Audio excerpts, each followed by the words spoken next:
Hey avocados, it's Melissa. I want to share my story with you when I was diagnosed with diabetes. It goes back all the way to, I think when I was 2 weeks old, I had a viral infection and got really sick. I was actually rebaptized. Parents took me to the doctor. They didn't think I'd make it. And fast forward to when I was right at turning 13, I got really sick. I lost about 20 pounds in a week.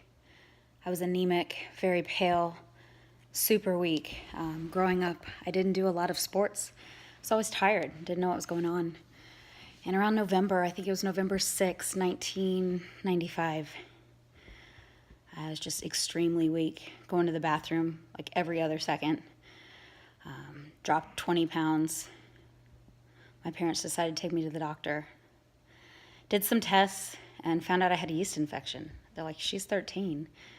She shouldn't have a yeast infection. So they told my parents to take me to Riley's Children's Hospital in Indianapolis, Indiana. They ran more tests. I was there from November 6th through the 9th. And they finally came in and said, your daughter has diabetes. My parents were like, what? What's diabetes? No one in our family has it. What's going on? And we were completely lost, devastated. I didn't know what to do. Over those 3 days, my parents learned how to give shots, learned how to carb count. I was overwhelmed. My parents were overwhelmed. My dad even passed out while the nurse was trying to give me a shot and trying to learn how to give shots, and it was just a lot. When we left the hospital with really nothing. They gave me a book. I got a Pink Panther book and a little teddy bear to practice shots on. For the first year, I didn't want to do anything. I said, I'd rather die than do this. It was like a death sentence. I had to give up Coke, Snickers. What in the world? It took a while. I was 13. I was a teenager in junior high and felt different. I always felt like I was broken. But I finally, one day, wanted to sleep over at my friend's house, my best friend Heather, and I was like, you know what? I need to get over this. Finally realized that Heather was diagnosed with diabetes a few years before me. Maybe this is why we needed to be best friends, why we found each other. We were in Wisconsin at the time, and figured we'd just work through it. And thank goodness I had Heather at the time to bounce ideas off of, learn how to carb count, what could we eat, what couldn't we eat. We're still kids. I want to enjoy food.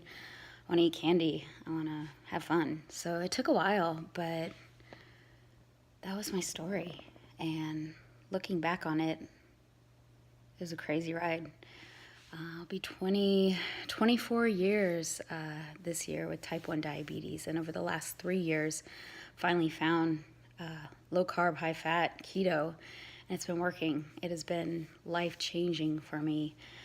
A few years ago, I found out I had ulcerative colitis, stomach issues. Always had stomach issues growing up. Didn't realize what it was. It was misdiagnosed, and about 3 years ago, diagnosed with Crohn's. So that was a wake-up call. I needed to do something different. I had to stop eating inflammatory foods. So food for me is medicine. It's healed my body from the inside out, and I want to share this story and what I've been doing that works with as many people as possible. So hope you enjoy this story. This is definitely something out of my comfort zone. I'm super excited to share it with you.